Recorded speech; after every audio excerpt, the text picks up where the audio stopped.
मंगलम भगवान वीरो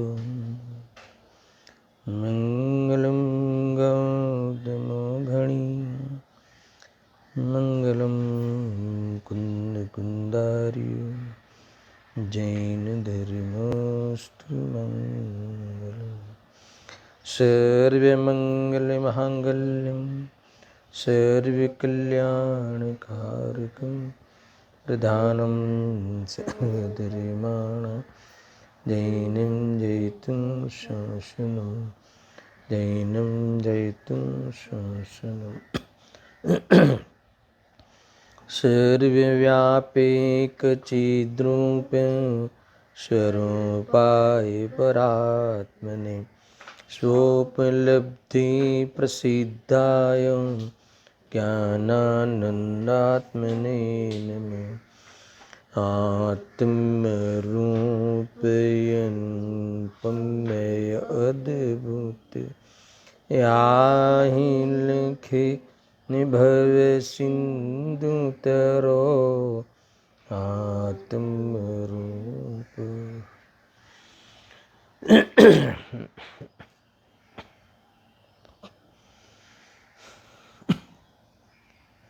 प्रवचन सार सुख अधिकार।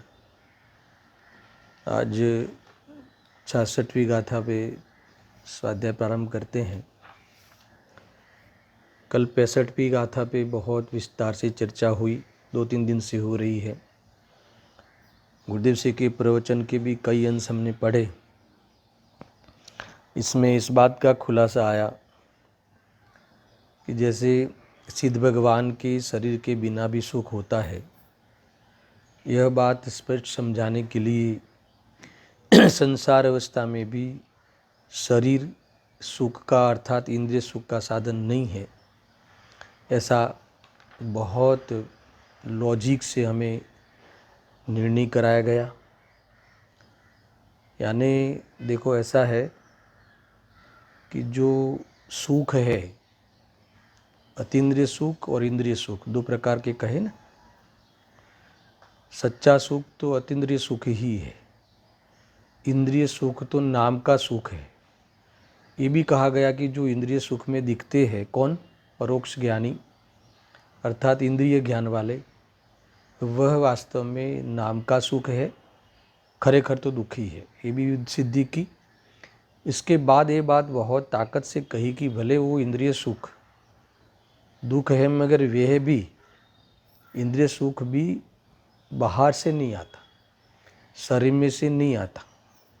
आगे और कहने वाले हैं कि उस इंद्रिय के विषयों में से भी नहीं आता। यानी शरीर में से नहीं आता तो कहाँ से आता है? तो ये कहा कि आत्मा में से आता है ना। तो आत्मा में से आता है, उसका बहुत बढ़िया अर्थ कहा। मुझे इतना ये कंसेप्ट अच्छा लगता है क्योंकि हमारे लिए बहुत उपयोगी है। आत्मा से आता है, इसमें गुरुदेव सिंह ने कितनी बार कहा, कई बार, यानी आत्मा से आता है, आत्मा में से आता है। इसका अर्थ कि शुद्धात्मा में से आता है, ऐसा नहीं लेना।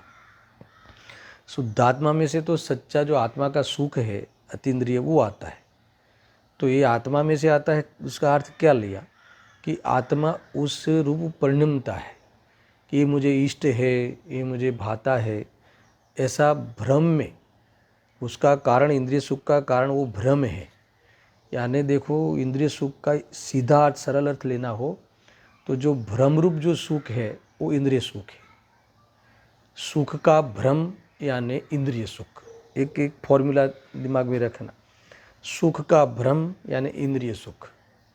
यानी जीव अनादि से बाहर में जो शरीर आदि प्राप्त होते हैं, आज तक जो हुए अलग अलग अनेक प्रकार के जो भी हुए चारों गतियों के, उसके माध्यम से जो इंद्रिय के विषय मिलते हैं ज्ञान के, है ना, उसी में कल्पना करता है ना, इच्छा करता है और उसकी कल्पना करता है कि मिल जावे तो मैं सुखी हूँ, सुखी हो जाऊँगा। और सहयोग जब मिलते हैं उसकी इच्छा के अनुसार, बाहर में वो व्यवस्थाएं होती है पुण्य के उदय अनुसार, तो वो सुख का भ्रम होता है ना। वो सुख का भ्रम, यानी सुख के भ्रम में ये जीव ने 1-2 भव नहीं दर्शन, अनंत काल निकाला।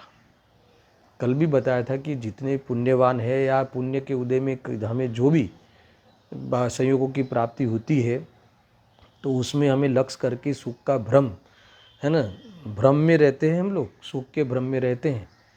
और ऐसा मैं तो कह रहा हूँ कि एक दो भव नहीं, अनंत काल निकाला और कदाचित सुनना बराबर से वहाँ कदाचित आकुलता घटती है।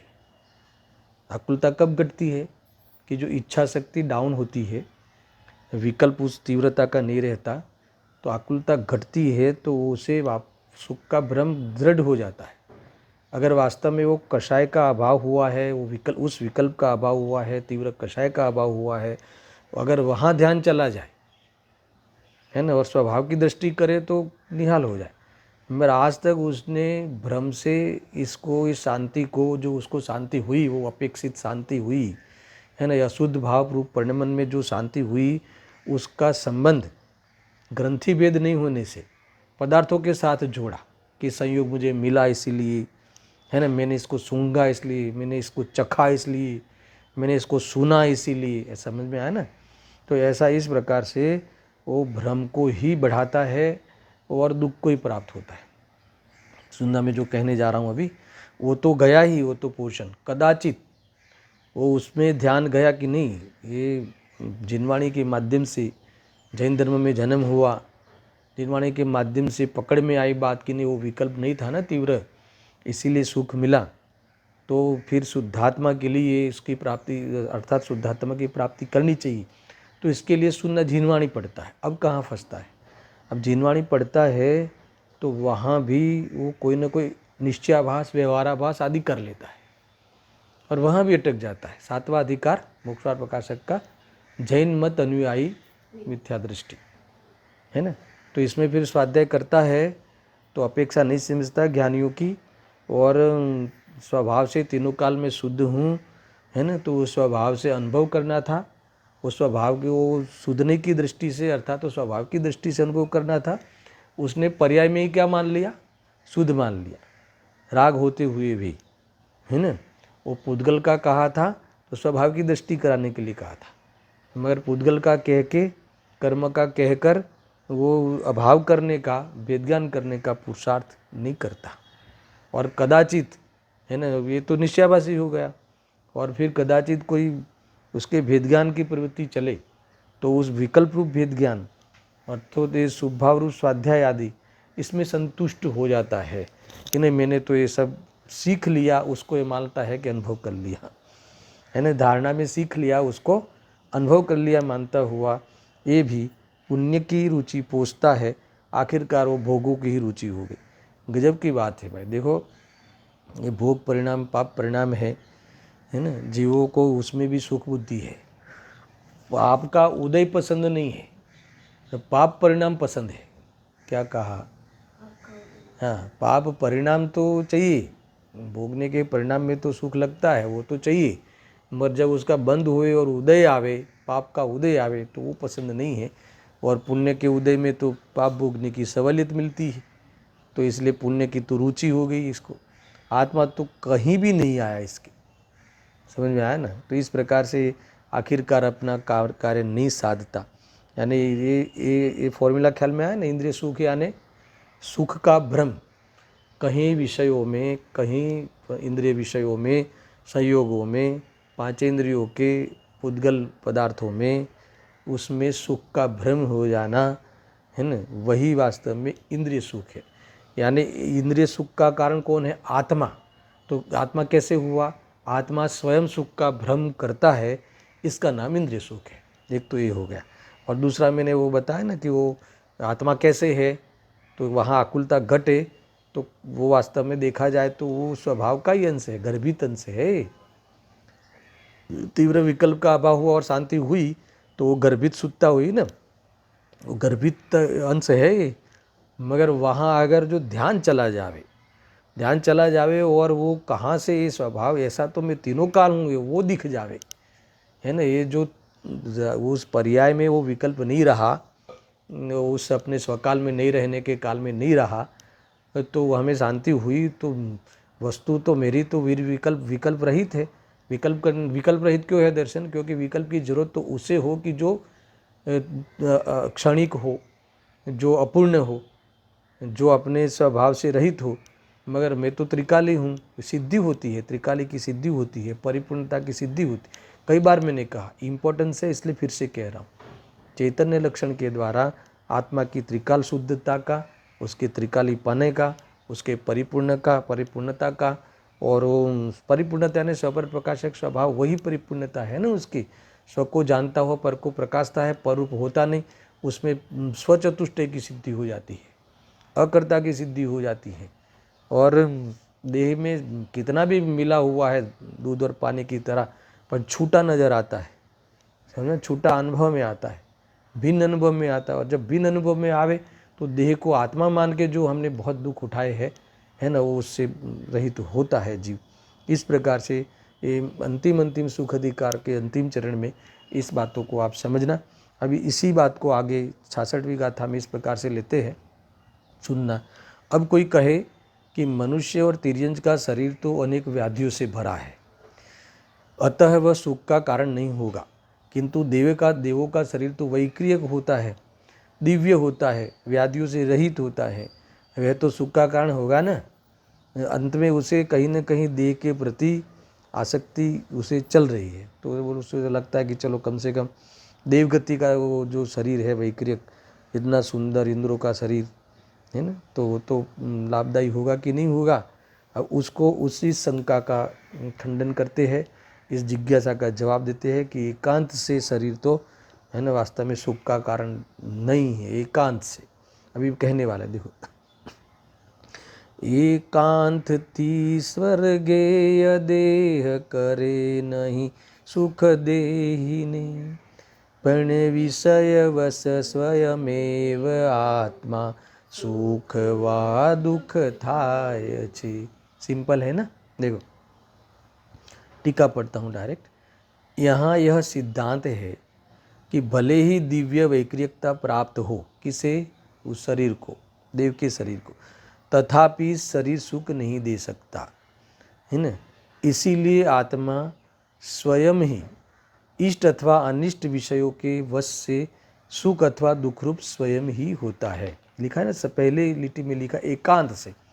देखो मूल अन्वयार्थ में, एकांत से अर्थात नियम से है ना, ये सम्यक एकांत है। एकांत से सिद्धांत, भले वो वैक्रिक शरीर हो फिर भी वह शरीर सुख नहीं दे सकता। क्यों नहीं दे सकता? क्योंकि तो पहले तो उसमें सुख नाम की शक्ति नहीं है, एक।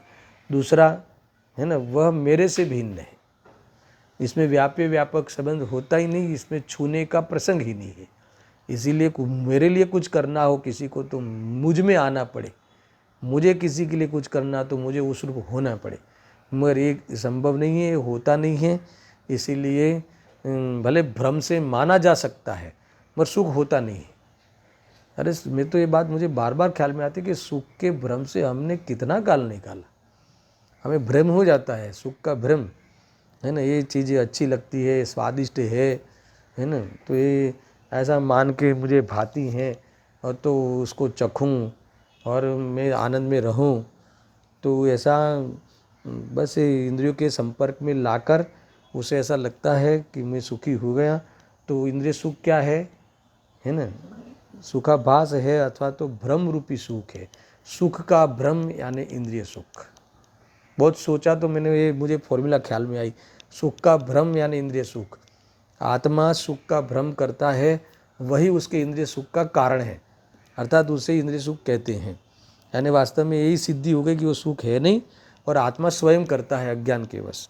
अब क्या करे, वो भ्रम को छोड़ देवे तो रियल सुखी हो जाएगा। उसमें रियल सुखी होने के लिए पदार्थों को न ग्रहण किया है, इसलिए न छोड़ना है। ग्रहण भ्रम किया था, भ्रम को छोड़ना है, सुखी हो जाए। समझ में आया कि नहीं? जीव भ्रम से दुखी है और दुख को सुख मानकर जी रहा है। ये तो आगे सिद्धि की ना, ये इंद्रियों में झुकाता है, इंद्रिय के विषयों में रत रहता है, तो इसका अर्थ कि वो दुखी है। तो दुखी है तो फिर भी वो सुख मानकर उसमें परिवर्तन करता है। समझ में आया ना, बराबर से है ना। ऐसा देखो, मैं ये पढ़ता हूँ, भावार्थ में और सरल किया है। जैसे छोटा ही है, विकाता छोटी है, भावार्थ भी 2-2.5 का है। सुनना, शरीर सुख दुख नहीं देता, अब दुख को भी शामिल किया है ना, सुख तो नहीं देता और दुख भी नहीं देता, ये भी तो साथ में कहना चाहिए ना। सुख दुख के साथ शरीर का संबंध नहीं है, आत्मा का संबंध है। जीव स्वयं भ्रम से दुखी होता है और सुख का भ्रम करके भी है ना अनंत काल निकालता है और उसमें सुख मिलता नहीं, इसलिए दुखी होता है। तो ये तो सुखाभास रूप दुख और दुख दोनों चीज़ें होगी। और वो स्वयं जो जीव जाग जाए, ज्ञान ज्योति उदित हो जाए, विज्ञान ज्योति रूप परिणमे, तो स्वयं अतीन्द्रिय सुख को प्राप्त होता है। और एक बार वो सुख प्राप्त कर ले फिर कभी दुखी होता नहीं, है ना। ये बात गजब की है। देखो, शरीर सुख दुख नहीं देता, देवों का उत्तम वैक्रियक शरीर सुख का कारण नहीं है और नारकियों का शरीर दुख का कारण नहीं है। समझ में आया ना। नरक में जो काट कुप होती ना शरीर का, तो दुख का कारण नहीं है। तो दुख का कारण कौन है? देह बुद्धि। देह बुद्धि दुख का कारण है और देह बुद्धि का अभाव करे तो सुखी हो जाए। देह में एकत्व बुद्धि कहो, विभाव में स्वभाव बुद्धि कहो, संयोग में स्वभाव बुद्धि कहो, तो ये इसीलिए वो दुखी होता है। मगर अगर सही पता चल जावे तो ये खोटी बुद्धि त्यागे तो सुखी हो जावे।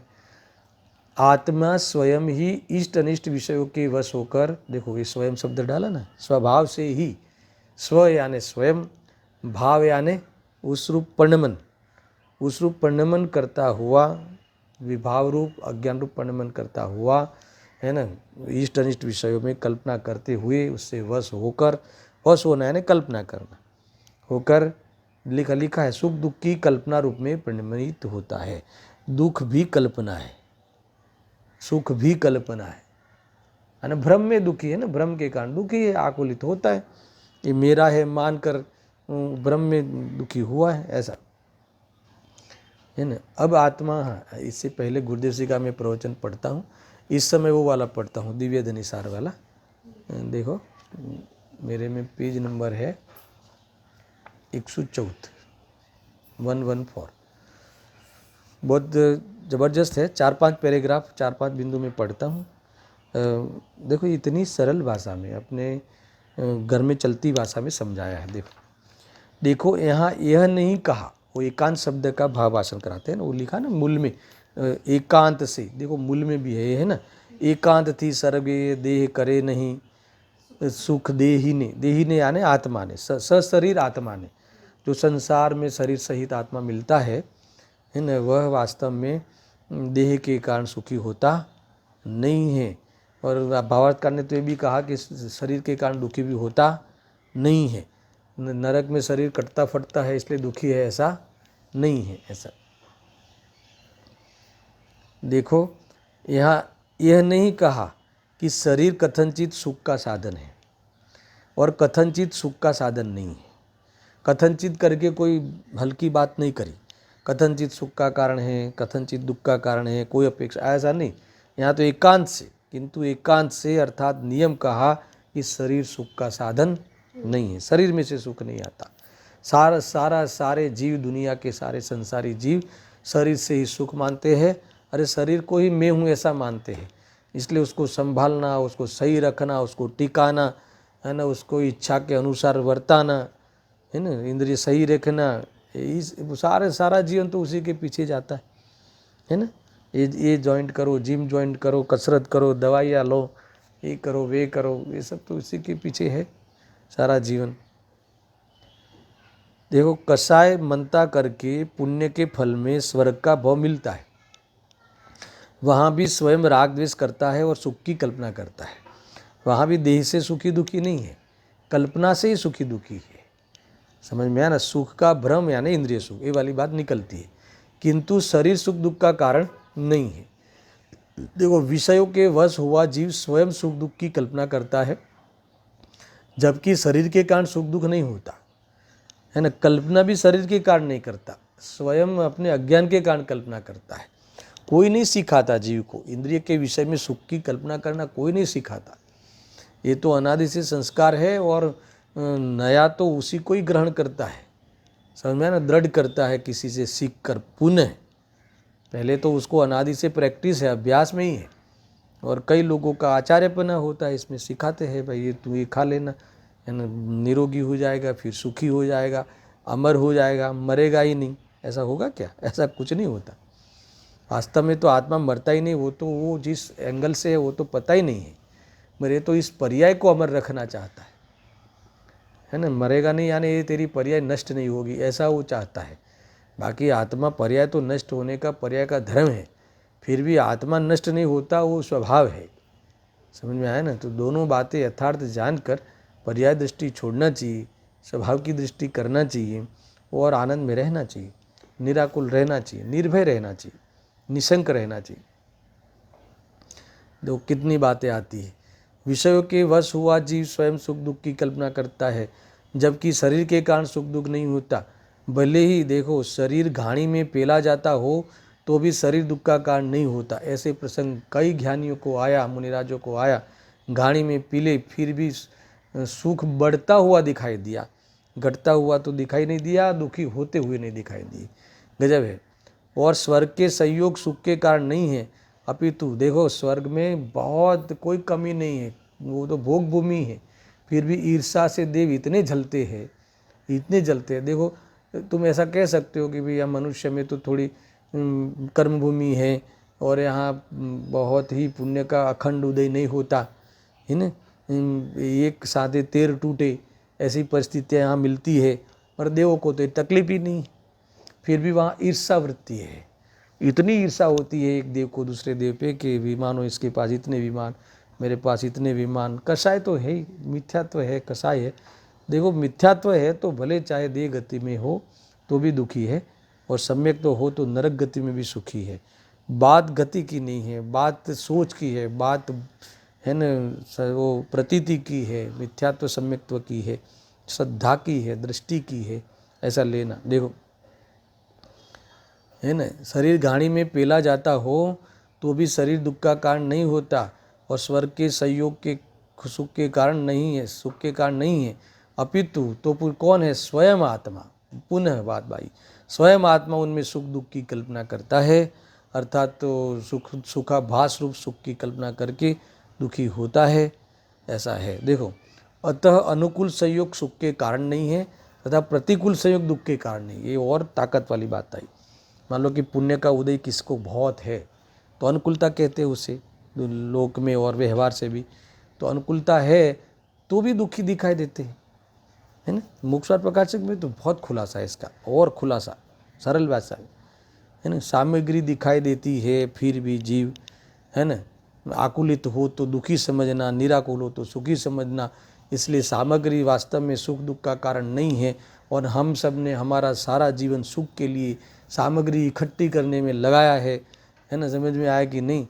और इकट्ठी हुई हो तो संभालने में लगाया है, ऐसा है। मगर उसमें यहाँ ये कहते हैं कि वो सुख दुख का कारण नहीं है। सुख दुख का कारण फिर कौन है? तो कि कषाय, खोटी मान्यता, है ना, उल्टी मान्यता, वास्तव में भ्रम से सुखी सुख मान लेता है दुख को। यहाँ यह सिद्धांत है कि भले ही पूर्व पुण्य के कारण वैकृतिक शरीर मिले तो भी वह सुख का कारण नहीं है। इसी तरह पैसा आदि का मिलना वह भी सुख का कारण नहीं है। अभी ये अपने को जोड़े ना, अपने को अभी स्वर्ग सुख की कल्पना भी नहीं कर सकते, और यहाँ थोड़ा पैसा मिले, है ना, 2-5 लाख ज़्यादा मिल जावे, या अपन ने सोचा उससे भी ज़्यादा मिल जावे, तो उसको लगे कि मैं तो, है ना, मेरे जैसा विश्व में कोई सुखी ही नहीं है। देखो ये सब है ना, ये वास्तव में वो एक कला नहीं आती हो, वेद ज्ञान की कला, तो जीव दुखी है। ये आते ना 1 से 10 नंबर में कौन है सबसे ज़्यादा धनी, कौन है, तो नंबर आता, फिर वो शुरू में 1 नंबर आवे, फिर कुछ दिनों के बाद 10 नंबर आवे, कभी 10 में से निकल जावे, तो वो कितना परेशान होता होगा वो जीव, सुनने बराबर। देखो मैं इसलिए इस विषय को वो साइड नहीं खोलता हूँ, वो सब आपको पता है। यहाँ कहते हैं कि यहाँ सिद्धांत यह है कि बाह्य साधन सुख दुख का कारण नहीं है। ऐसा एक भी पैराग्राफ नहीं है कि जिसमें 2-2 बार याद नहीं किया गुरुदेव ने। अपितु आत्मा स्वयं यह पदार्थ मुझे इष्ट है, इस प्रकार उनके वश होकर उनमें सुख की कल्पना करता है, जबकि अनिष्ट विषय रोग अथवा निर्धनता दुख का साधन नहीं है, अपितु यह मुझे ठीक नहीं है, ऐसी कल्पना दुख का कारण है। दोनों बताए ना। यार ये पदार्थ ठीक है ऐसा मानकर सुख का आभास करके, है ना, वो इस प्रकार से सुख का आभास करता हुआ दुखी होता है वैसे। और ये मुझे ठीक नहीं है ना, ये निरोगता ठीक, ये रोग ठीक नहीं है। तो वहाँ इस प्रकार से यहाँ कहते हैं कि दुख की कल्पना करता है, वो दुख की कल्पना का कारण है। और बाह्य में ये मुझे इष्ट है ऐसा मानना, ऐसे ये सुख की कल्पना का कारण है। और वो पदार्थ न तो इष्ट है न तो अनिष्ट है, न सुख का कारण है न दुख का कारण है। क्या कहा, ये पदार्थ मुझे इष्ट है ऐसा मानकर भ्रम करके वो सुख मानता हुआ रहता है। समझ में आया ना। यानी सुख का कारण, इंद्रिय सुख का कारण कौन हो गया, भ्रम। कौन सा, ये मुझे इष्ट है, તમને જેમ લાગવું એમ લાગે પણ મને ગમે છે ને મારા માટે તો એ સુખદાયક છે, એ માની અને है ना એટલે એને સુખનું કારણ કોણ થયું, એનો ભ્રમ। गजब की बात है। देखो फिर से पढ़ता हूँ, बहुत अच्छा लगा। यह पदार्थ मुझे इष्ट है इस प्रकार उनके वश होकर उनमें सुख की कल्पना करता है ना। तो ये इंद्रिय सुख का कारण कौन हो गया, सुख की कल्पना। મને इष्ट છે, મારા માટે તો આ इष्ट જ છે ऐसा मानना, है ना। और सुख का भ्रम में रहना, तो ये सुख के भ्रम में रहना यही वास्तव में इसके लिए इंद्रिय सुख हुआ, यहाँ कहते। और फिर वो कल्पना की ना, मुझे इष्ट है ऐसी कल्पना करना वो इंद्रिय सुख का कारण है, और ये मुझे अनिष्ट है ऐसी कल्पना करना ये दुख का कारण है। खरेखर तो सुख और दुख का कारण वो पदार्थ नहीं है, देह आदि नहीं है, ऐसा इन्होंने क्लियर कर दिया इसमें। इसीलिए यहाँ कहते हैं कि भले पुण्य के पूर्व के पुण्य के उदय से, है ना, मैं तो इससे कहता हूँ कि अपूर्ण आराधना या विराधना के कारण ये सब शरीर आदि मिलते हैं। तो ये समझ लो जैसा भी वो शरीर आदि मिला, देव का शरीर मिला, भोग भूमि में जन्मा, तो भी यहाँ कहते हैं कि वहाँ कल्पना करता है कि मैं देव हूँ और ये मेरी सब विमानें हैं और मैं मेरी इंद्राणी है, और ऐसा, है ना, इस प्रकार से कल्पना करते हुए वो कल्पना करता है, वही इंद्रिय सुख का कारण है। और वहीं तुरंत ईर्षा हो जावे दूसरे देव का लक्ष्य करके, तो ये मुझे अनिष्ट है ना, मेरे लिए अनिष्ट है ऐसी कल्पना करता हुआ दुखी होता है। इसलिए दुख और सुख का कारण पर पदार्थ होते हैं ऐसी सिद्धि नहीं होती। शरीर सुख का कारण नहीं है। देखो, शरीर स्वस्थ हो, प्रतिष्ठा हो, पैसा हो, वैमानिक देवों की सामग्री हो, तो वह भी सुख का कारण नहीं है, ऐसा कहा। देखो कई पैराग्राफ है, पढ़ते हैं शांति से। आत्मा सत अर्थात कायम ध्रुव रहने वाला ज्ञान और आनंद स्वरूप है। उसे भूल कर, छोड़कर अज्ञानी कल्पना से पर पदार्थों में यह ठीक है अथवा ठीक नहीं है ऐसा मानता है। देखो ये कितनी बात गुरुदेव से एक पैराग्राफ में कह देते हैं कि ऐसी भूल भी इसने क्यों करी, तो कि स्वभाव को भूल कर। कोई कहे कि भी हमें ऐसा क्यों होता है, तो क्या तू स्वभाव को भूल कर करता है सब, है ना। स्वभाव के साथ ही तेरा रहना था, मगर तूने स्वभाव को भूला तो ये इसमें तेरी ये सब दुर्घटनाएं घटी, है ना। ये कहते हैं जबकि बाह्य कारण संयोग सुख दुख के कारण नहीं है, किंतु फिर भी पुत्र मेरा वंश रखेगा, मेरी पीढ़ी चालू रखेगा ऐसी कल्पना करता है, तो ऐसी कल्पना ही उसका ऐसा भ्रम ही इंद्रिय सुख का कारण है। समझ में आया ना। तो मुझे बताओ कि ये जो भ्रम करता है वो कितना सत्य है ना। ये पदार्थ को इष्ट आप कह सकते हो कि ठीक है ना, आखिरकार तो सुख है ना। तो अभी कहने वाले हैं कि तू जो ये कल्पना करता है ना, भ्रम करता है ये मेरा है अच्छा है, तो एक कल्पना करता है ये कितनी सच्ची है तेरी। जब कल्पना झूठी है, तेरी कल्पना के अनुसार है ही नहीं वस्तु, तो फिर तेरी कल्पना झूठी है और झूठी पड़ेगी, तब जो तुझे और ख्याल आएगा, तो अभी जो आकुलता है उससे भी 10 गुणी आकुलता हो जाएगी। समझ में आया कि नहीं। देखो ये एक परमाणु मात्र भी मेरा नहीं है, मैं साथ में नहीं ले जा सकता, है ना, ये हमें पता नहीं है। समझ में आया ना। और ये तो मेरा ही है ऐसा मानते रहे, ऐसा भ्रम करके सुखी होते रहे, और जब जाने का समय आवे, डॉक्टर कहेगी भाई तुम्हें 1-2 घंटा है, तो उसे फिर वो ऐसा नहीं कि मैं अनादि अनंत वो नक्की कर लूँ, वो नहीं समझता वो, तो अब तो मैं चला जाऊँगा, अभी मेरी ये सारी चीज़ें, है ना, यहाँ है, किसी को इतने पैसे दिए हुए है, बेटा तो अभी इतना समझदार नहीं है, है ना, वो फिर वो पैसा मुझे वापस आएगा कि नहीं आएगा, ऐसा करके इतना आकुलता से मरता है, इतना मतलब कि वो क्लेश करता हुआ आर्त आर्त रौद्र ध्यान करता हुआ मरता है कि वो पता नहीं नरकों में जाता है वो। ऐसा ही है। तो देखो ये भ्रम में यही होगा, यही होने वाला है। इसलिए ये देखो ज़्यादा कोई बहुत बुद्धि नहीं चलती हो तो ये बुद्धि इतना तो बुद्धि है कि भ्रम मिट जावे कि नहीं खरेखर कोई किसी की चीज़ है ही नहीं। गजब है, देश से भिन्न है ना, ये गजब की बात है।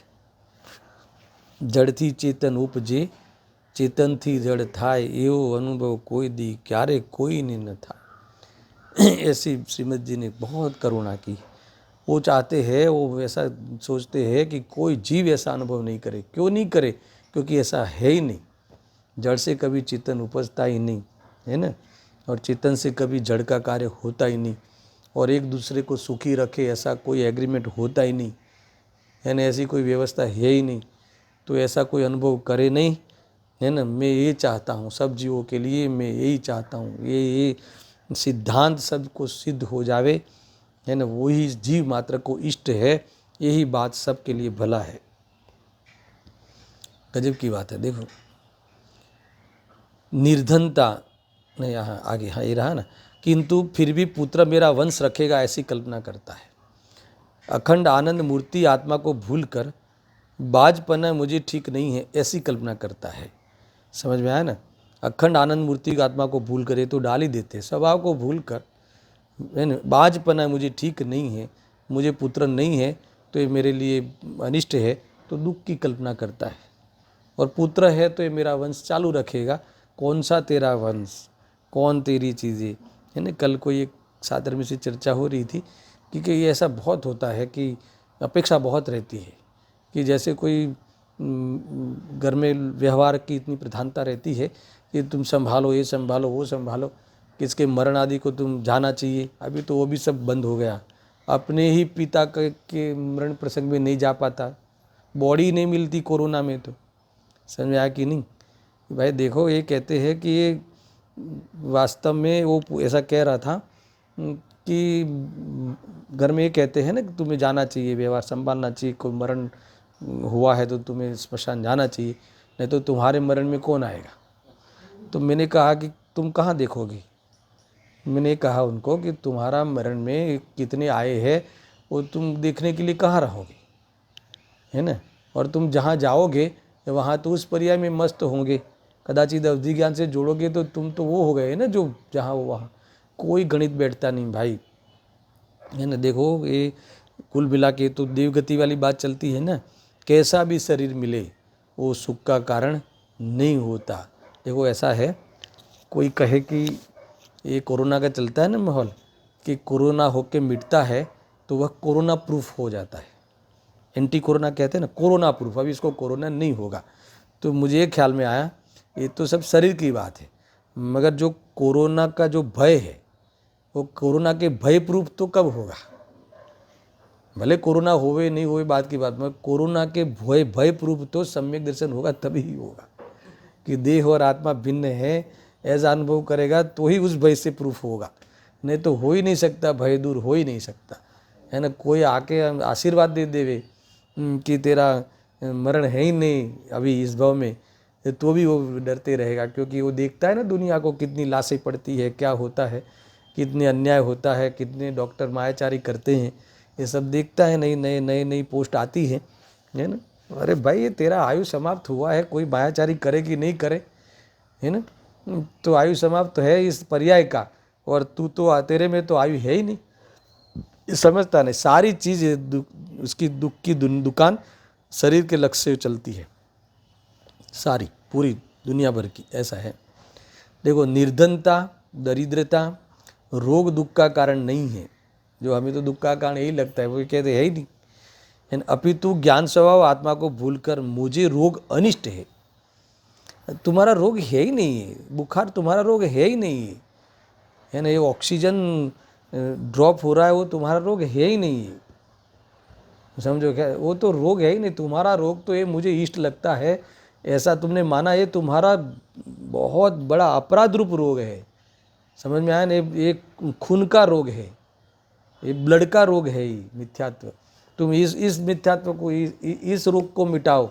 और इस रोग को मिटाने के लिए हमारे जो वैद्य है वितरागी होते हैं, वहाँ कोई खोटा काम नहीं होता। जो वितरागी होते हैं वो कभी खोटी दवाई देते नहीं, समझ में आया कि नहीं? और जो सर्वज्ञ होते हैं उनके पास कभी अधूरप होती नहीं।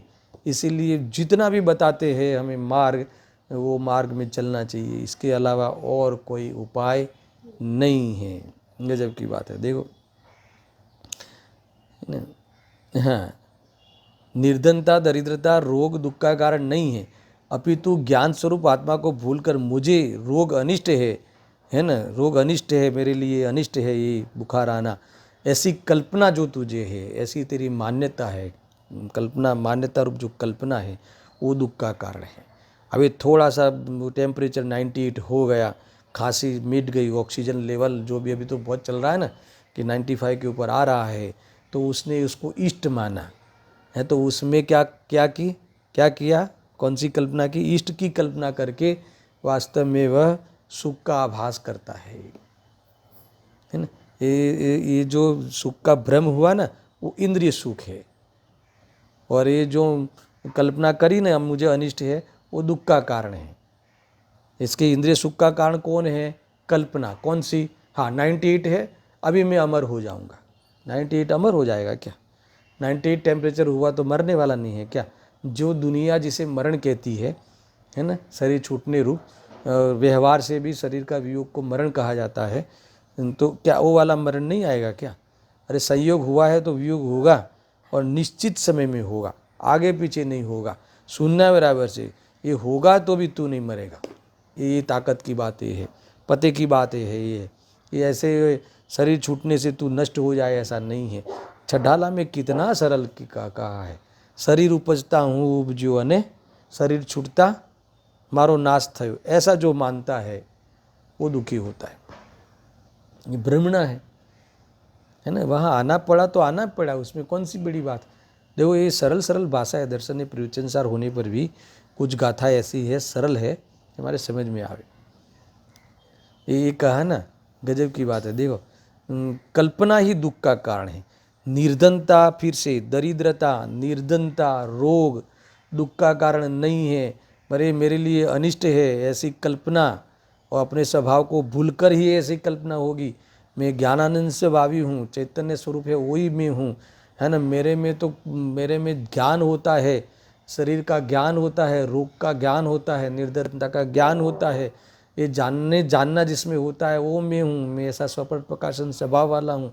ऐसा जो भूल गया है, वो जानने में आने वाले पदार्थों में अपने अटैचमेंट की कोई कल्पना करता है, इसको हटाने की भावना रखता है, और ऐसी कल्पना करके दुखी होता है। उसका दुख का कारण ये अनिष्ट है ऐसा मानना, एक ऐसी मानने रूप कल्पना, वो दुख का कारण है। समझ में आया ना। और बाहर में धन आदि का, उसमें इष्ट मानना, ऐसी कल्पना करना, वो इंद्रिय सुख का कारण है।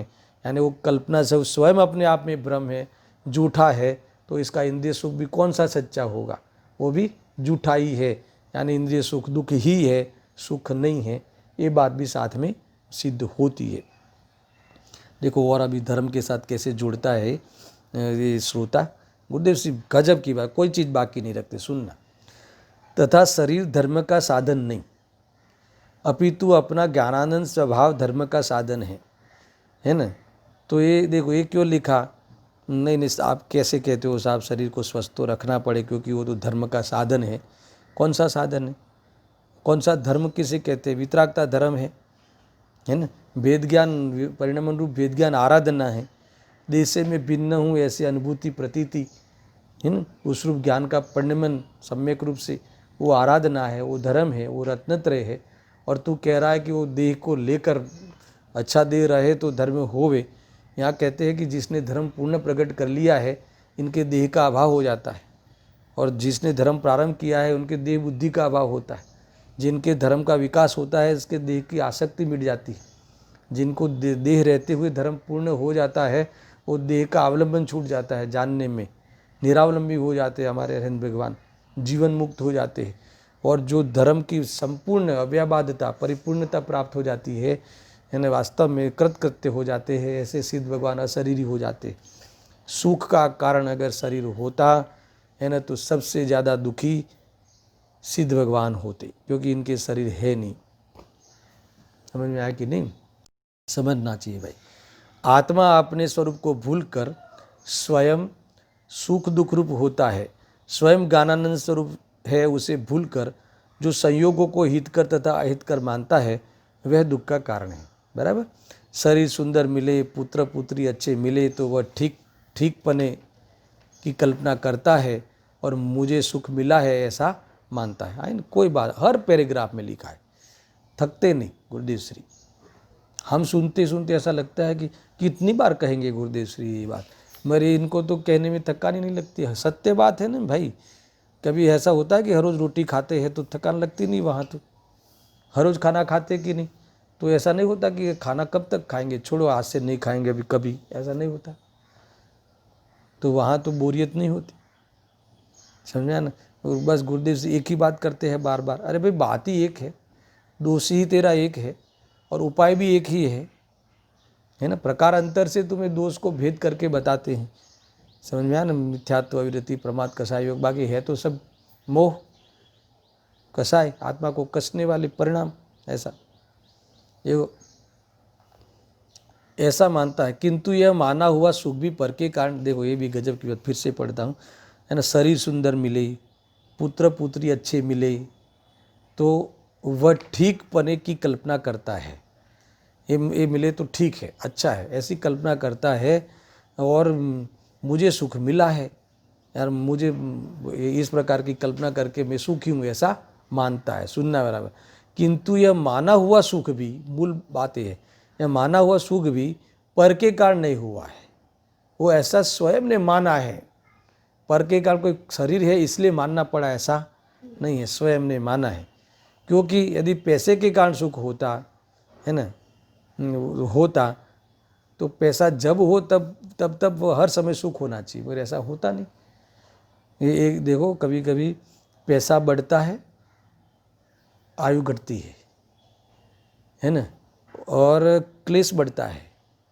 फिर से बोलता हूँ, पैसा बढ़ता है, आयु घटती है, तृष्णा बढ़ती है और आकुलता बढ़ती है। तो कोई भी मेल है ही नहीं कि पैसा बढ़ने से हमें कोई सुख मिलता हो, ऐसा नहीं है। ऐसा समझना। एक देखो, एक ज़बरदस्त उदाहरण देते हैं गुरुदेव से और सुनना, कि 25,000 की अंगूठी पहनकर निकला हो। अब उस समय 25,000 बहुत होगा, क्योंकि ये तो शुरू के प्रवचन है ना। गुरुदेव से जब संप्रदाय में से आए यहाँ पे, तो शुरू के पहली बार प्रवचन सार के प्रवचन है। तो यहाँ कहते हैं 25,000 की अंगूठी पहनकर निकला, क्योंकि आज तो 25,000 बड़ा नहीं लगते ना। और रास्ते में किसी बदमाश ने पीटकर अंगूठी छीन ली, तो तब विचार करता है कि यदि अंगूठी पहनकर नहीं आया होता तो सुख होता। अब सुनना क्या कहते हैं। पहले मानता था, पीटने से पहले मानता था कि अंगूठी पहनने से शोभा है, 4 लोग देखेंगे, उसको सुख मानता था, है ना। अब नहीं पहनने में सुख मानता है ना। ये जरा पीटे तो कैसा उदाहरण देते हैं, देख गजब है ना। अभी पीटा बराबर तो बोलता है कि नहीं ये तो दुख है, पहन के आता ही नहीं तो सुखी हो जाता। और पहले क्या मानता था, नहीं बढ़िया है, सब लोग देखेंगे, है ना। और अभी तो वो संकोच भी करता है। कोई पीटा है ऐसा पता चले किसी को, तो उसको लगता है कि ये मेरी तो अशोभा हो गई, है ना, बदनामी हो जाएगी, तो दुखी रहता है। कोई जाने नहीं, कोई इसको किसी को मैसेज पहुँचे नहीं। और आजकल तो तुरंत वो क्या है, पोस्ट चली जाती है धड़ाक से, है ना। अपने स्वयं घर जावे उससे पहले मैसेज आ जाते हैं उसके पास। क्या गजब है, इन्फॉर्मेशन भी ऐसा है। गुरुदेव सिंह कमाल के, एकदम सरल। ऐसा ही हुआ ना, देखो पहले हम मानते थे, है ना, पहले शादी करके आया तो ऐसा लगता है कि पत्नी सुख का कारण है। अब शादी के बाद क्लेश होने लगा तो ऐसा अभी लगता है कि डिवोर्स करे तो सुख का कारण है। समझ में आया कि नहीं? तो न पत्नी सुख का कारण है, न पत्नी दुख का कारण है। तू कल्पना करता है कि अभी पहले तुझे इष्ट लगता था, वो चीज़ इष्ट लगती थी, तो इससे उस कल्पना तेरे वो सुख, इंद्रिय सुख का कारण है, भ्रम है वो। और अभी वो तुझे अनिष्ट लगने लगी तो तुझे वो कल्पना दुख का कारण है। कितना सिंपल है। तो दर्शन वास्तव में जो सुख मानते हैं वो भी कल्पना है। तो हमें कितना स्वरूप मालूम है, कल्पना छोड़ दो। कल्पना छूटे कैसे? गुरुदेव जी ने हर पैराग्राफ में कहा कि तूने स्वभाव भूल कर कल्पना की है, तूने अकर्ता स्वभाव भूल कर एक कल्पना की है, तूने द्रव्य गुण पर्याय का स्वरूप समझा नहीं इसलिए तूने भूल करी है ना। हर पदार्थ के द्रव्य गुण पर्याय, द्रव्य क्षेत्र काल भाव की अखंडता, ये भूल कर तूने ये सब किया है। समझ में आया कि नहीं? ऐसी बात है। देखो और भी है एक आध पैराग्राफ, पढ़ कर एक गाथा समाप्त करते हैं, कल फिर आगे चलेंगे। तेरी कल्पना ही दुख रूप है, यहाँ कहते हैं ना। हाँ नहीं, और है इसमें, इस प्रकार कल्पना करता है किंतु अंगूठी सुख दुख का कारण है। अब लोग कहते हैं कि यदि शरीर सुखी हो तो सब कुछ है, शरीर दुख सुखी हो यानी स्वस्थ हो, किंतु यह बात भी झूठी है। क्योंकि शरीर स्वस्थ होने पर भी यदि पुत्र मर जाए तो वह दुखी हो जाता है। हट्ठा कट्टा होवे स्वयं, मगर पुत्र का वियोग हो जाए तो दुखी हो जाता है। ऐसा है। तेरी कल्पना ही दुख रूप है, इसीलिए अपनी दृष्टि बदल और आनंद स्वरूप आत्मा की रुचि कर। अंतिम अपने लिए उपदेश, पर पदार्थ सुख दुख के कारण नहीं है, अपितु तेरी कल्पना दुखदायक है तथा उससे रहित आत्मा सुखदायक है। ऐसी श्रद्धा ज्ञान करे तो सुखी हो। यदि पुत्र अनुकूल हो तो अच्छा मानता है और प्रतिकूल हो तो सोचता है कि यदि पुत्र न होता तो अच्छा होता, है ना। कभी कभी वो होता ना कि ये पेटे पत्थर जन्मे हो तो सारू, है ना, कपड़ा धोवा तो काम आवत, ऐसी ऐसी बातें होती है ना। ऐसा ही है। इस प्रकार तो कल्पना करता है वही दुख है। इसलिए दृष्टि बदल। सारा कमाल दृष्टि का है। वह दृष्टि तेरी जो वस्तु के अनुसार, जैसी वस्तु है जैसी वस्तु ऐसी दृष्टि हो जाए तो समझ ले कि दुख का कारण है ही नहीं कहीं। और मान की बाहर के पदार्थ सुख दुख के कारण नहीं है, अपितु मेरी कल्पना दुख का कारण है। कल्पना रहित मेरा स्वरूप आनंद है, ऐसी दृष्टि कर। ऐसी कई बातें इसमें आई है। देखो, जिन संयोगों को सुखरूप मानता है उनको मिलाना चाहता है। देखो इसकी ये सब मोक्षार्थ प्रकाशक में ये भी और भी है खुलासा। और जिनको दुखरूप मानता है उनको दूर करना चाहता है। मगर उस पदार्थ का मिलना और नहीं मिलना, दूर जाना, ये अपने अधीन नहीं है। यही है ना, सुख दुख का कारण कौन है? सामग्री नहीं, पर अपने अनुसार पर पदार्थों को परिणमन कराने का और इस प्रकार से राग द्वेष करने का, है ना, वह वास्तव में परिणमन कराने का। वो मानता है कि पर पदार्थ मेरे अनुसार परिणमे, ये जो मान्यता है वो दुख का कारण है। क्यों? क्योंकि पर पदार्थ इसके अनुसार परिणमन करता नहीं। बहुत दिया ना वहाँ, या तो सब पदार्थ तेरे अनुसार परिणमे, अर्थात सब किसी को भी परिणमाने की इच्छा तेरे छूट जावे तो तू सुखी हो जावे। तो दोनों में कौन सी बात सही है ना। अपने अनुसार सब परिणमन कैसे करे? हो ही नहीं सकता।